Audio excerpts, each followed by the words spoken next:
자, 이제 취임할 맞습니다. 아침 개장 전에 새벽에 들어온 외신발 속보였었는데 사실 관세 이슈 때문에 좀 덮여 있었죠. FTSE 러셀에서 측에서 한국 국채의 선진지수 편입, WGBI 편입이 내년 4월로 연기됐다. 이 어떤 의미인지 한번 들어보죠. 815 머니톡의 이주연 이사와 함께합니다. 어서 오세요. 안녕하세요. 네, 갑자기 또 뒤통수 맞은 느낌? 올해 원래 11월에 이 WGBI 네. 편입 예정이었잖아요. 상당히 기재부나 우리 기재부, 정부에서도 많이 공을 들였고 결국에는 작년인가요? 상당히 그 환호를 했던 기억도 있는데 돌연 연기가 됐다고요. 어떤 내용인가요? 네, 일단은 말씀 주신 대로 원래 기존에는 좀 더 빨리 시작을 할 예정이었었는데 11월에 시작을 할 예정이었었는데 내년 4월로 좀 연기가 됐습니다. 한 5개월 정도 지연이 된 거라고 보시면 좋을 것 같고요. 앞서서 말씀을 주신 대로 사실 3대 채권 지수 중에 하나잖아요. 그렇기 때문에 이제 글로벌 투자자들이 연기금을 포함해서 좀 이제 따라가는 벤치마크 지수이기 때문에 여기에 좀 포함이 됐다라는 것 자체만으로도 우리나라에서는 굉장히 좀 환호하는 그런 부분들이 좀 있었습니다. 그리고 채권 시장에 어쨌든 외국인들 좀 자금이 유입이 되고 그러면은 우리나라 자체적으로 봤을 때도 자금의 어떤 재정 안정성이라던가 네. 이런 것들을 기대를 할 수가 있기 때문에 좀 기대를 했었는데 일단 이게 시간이 지연이 됐기 때문에 당연히 시장에서는 조금 일부 좀 실망감이 있었던 것 같고요. 그리고 이 지연이 된 게 한국이 처음이다라는 것들을 보면은 우리나라의 어떤 자체적으로 문제가 있는 거 아니냐에 대한 그런 우려감도 좀 있긴 했습니다. 근데 네. 다만 정부 쪽에서 이야기를 한 거를 보면은 그 정치적인 어떤 불안정성이라던가 전국의 불확실성 이런 것들이 이유는 아니고 내부적인 좀 뭔가 프로그램 시스템상의 문제가 있었기 때문에 이런 것들을 조금 더 보완하기 위해서 시간을 더 주기 위해서 이런 결정을 내린 거다 이렇게 좀 이야기를 하기는 했습니다. 네. 그래서 일단은 좀 원인으로 짚은 걸 보면은 일본이 가장 대표적이었었는데 사실 일본 투자자 규모가 거의 40%가 넘어가고요. 1조 달러를 운용을 하고 있다라고 좀 추정이 될 만큼 굉장히 큰 손이기도 합니다. 일본 연기금 같은데. 네. 그래서 일본이 굉장히 중요한데 이 일본이 국채를 매입하는 과정이 되게 그 프로세스가 원래 복잡하다고 하더라고요. 네. 그래서 이제 우리나라의 그 플랫폼이랑 잘 맞지 않아서 이거를 구축하는데 시간이 좀 필요하기 때문에 아직까지 미비하다. 그래서 시간이 필요하다 이런 의견이 좀 나왔었고 그거를 좀 반영을 해서 좀 지연을 시킨 것 같다라는 게 일단은 이번 정부의 설명이다 이렇게 보시면 좋을 것 같습니다. 네. 그래서 일단은 시작하는 시기는 좀 지연이 됐는데 다만 완료되는 시점은 똑같아요. 그래서 이제 보통 그 1년 동안 이제 우리 원래 계획도 마찬가지였었는데 올해 11월 달에 시작을 해서 내년 11월 달에 좀 완료가 되는 분기마다 이제 3개월에 한 번씩 좀 그 편입을 시키는 그런 것들을 좀 예상을 했었는데 이번에 좀 조정이 된 거를 보면은 내년 네. 4월 달에 이제 출발을 해가지고 11월 달에 완료가 되는 그러니까 8개월 동안의 과정으로 이제 월별 편입으로 조금 그 조정이 됐습니다. 분기별 편입에서. 네, 그래서 일단은 이런 거를 생각을 하면 어쨌든 완료 시점은 동일하다라는 거는 좀 참고를 하시면 좋을 것 같고요. 네. 오히려 1년에 걸쳐서 할 거를 이제 8개월 안에 해야 되니까 네. 오히려 편입 속도는 더 빨라질 수도 있다라는 것들도 하나의 어떤 좀 긍정적인 장점이라고 좀 볼 수도 있을 것 같습니다. 네. 표면적으로는 전산이나 시스템, 정비가 조금 미비하다. 네. 일본은 사실 수기가 아직도 있고 거기는 팩스 문화가 있기 때문에 도장 찍어야 되고 도장 이런 게 우리나라도 물론 아직 도장이 있지만 그런 것들이 조금 한다라고 이해는 하겠고 또 추측컨대는 일본은 지금 이시바 총리가 미국 가서 미국 국채를 먼저 사야 되기 때문에 여력이 좀 달린다 이렇게도 볼 수도 있겠고 일본이 자꾸 또 이렇게 어깃장을 놓는 건가요? 뭘까요? 어깃장을 놓는다라고 하는 것보다는 그냥 이제 사실 내부적인 그런 이슈들은 지금 공개된 거는 딱히 없기 때문에 네.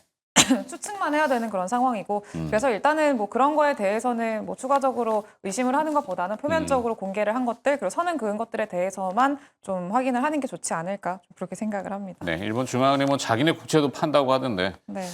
거기서 우리 거 자기네 거 팔고 우리 거 사고 그거 좀 안 맞겠죠? 가능성이 네. 자, 일단 외국인 자금 유입에 좀 차질이 생길까요? 그동안 이제 세수도 부족하고 정부도 없고 경제는 지금 망가지고 있고 그다음에 관세는 폭탄 맞을 것 같고 그러다 보니까 사실 외국인 자금을 좀 유입시켜서 아까 말씀하신 모두에 그런 것들을 좀 기대했었는데 이게 또 차질이 생기는 건가요? 네, 일단은 이 편입 시점이 좀 지연이 되면서 외국인 자금이 들어오는 시점도 같이 밀렸다 이렇게 좀 볼 수 있을 것 같습니다. 그럼 당장 채권을 사줄 사람이 좀 부족해진 거잖아요. 네네. 우리나라 채권을 사줄 사람이.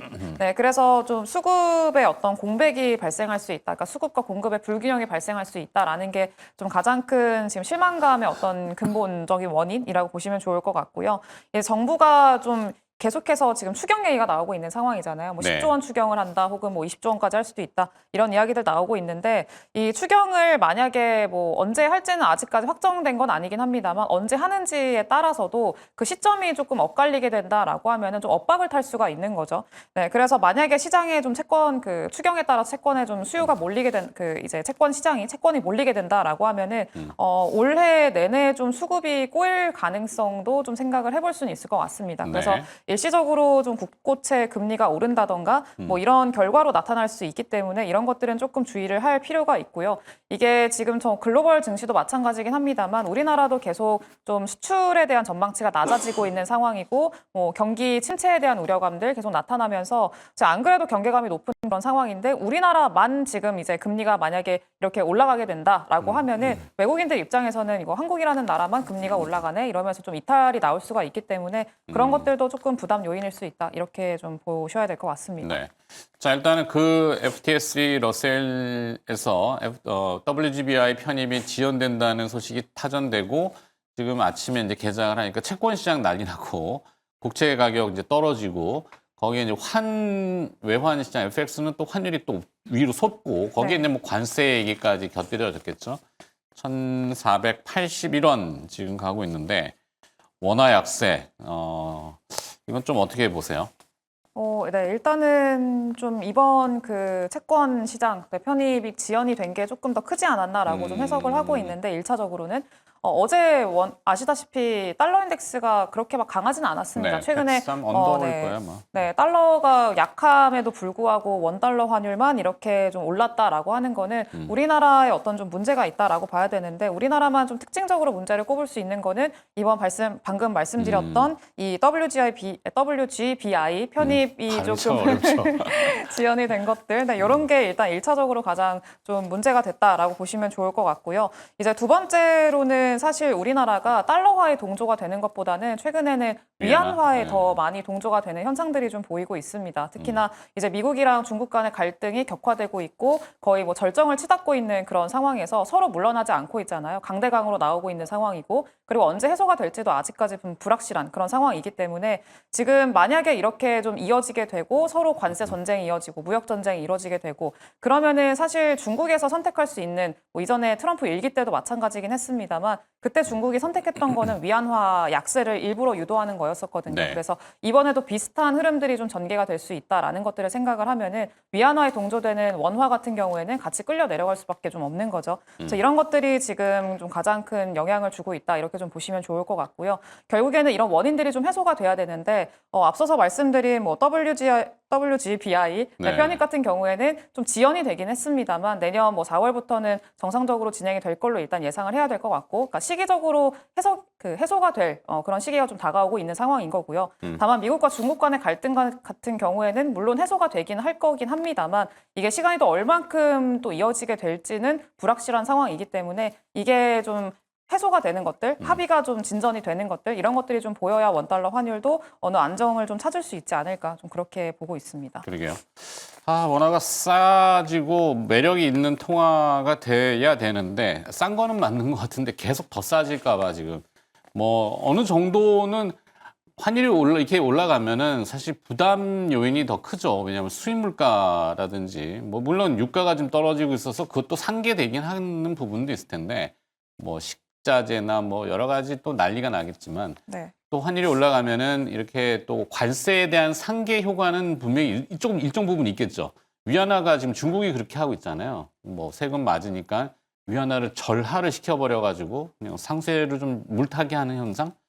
뭐 그런 부분도 있다고 하더라도 환율이 계속 올라가는 거는 부담인 건 더 큰 게 많지 않나. 네. 1,500원 뚫릴까요?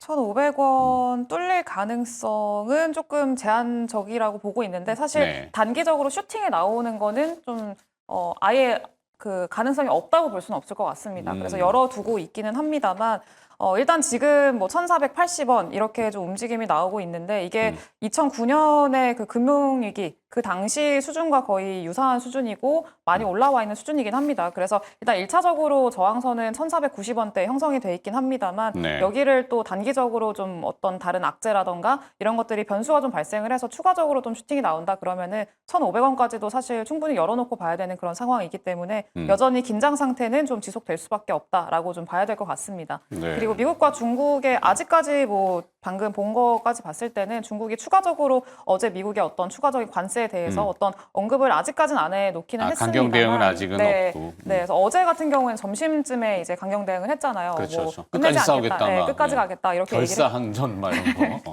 네, 그래서 끝까지 가겠다 이렇게 좀 얘기를 해놨었기 때문에 오늘도 만약에 그런 비슷한 좀 대응이 나오게 된다라고 하면은 네. 당연히 뭐 해소가 되는 거는 조금 더 시간이 필요한 문제라고 좀 생각을 해야 될 것 같고요. 그래서 지금은 뭐 미국과 중국 간의 합의가 언제쯤 도출이 될지 요거를 좀 계속 지켜봐야 될 것 같습니다. 뭐 일기 때는 거의 1년 정도 걸리긴 했거든요. 근데 이번에는 뭐 서로 더 세게 나오고 있는 상황이기 때문에 아마 해소되는 시간은 더 빠를 겁니다. 근데 다만 그거는 누구도 알지 못하는 그런 상황이기 때문에 좀 지켜봐야 될 것 같고요. 그리고 일단은 원달러 환율을 조금 좀 안정화시킬 수 있을 만한 그런 요인 중에 하나가 그 네. 국민연금인데 연금? 네, 국민연금이 수업? 미해지 해외 자산이 지금 4,700억 달러 정도 된다고 하더라고요. 네. 그래서 지금 우리나라가 외환 보유액이 4,670억 달러 정도가 네. 되는 걸로 알고 있는데 그러니까 지금 국민연금이 보유하고 있는 미해지가 훨씬 더 많은 겁니다. 초과하고 있는 상황이기 때문에 지금 충분히 환해지에 대한 기대감도 가져볼 수 있어서 이런 좀 추가적으로 급등이 나왔을 때는 뭐 환율을 좀 안정화시킬 수 있을 만한 수단이 국민연금 쪽에서 가지고 있기 때문에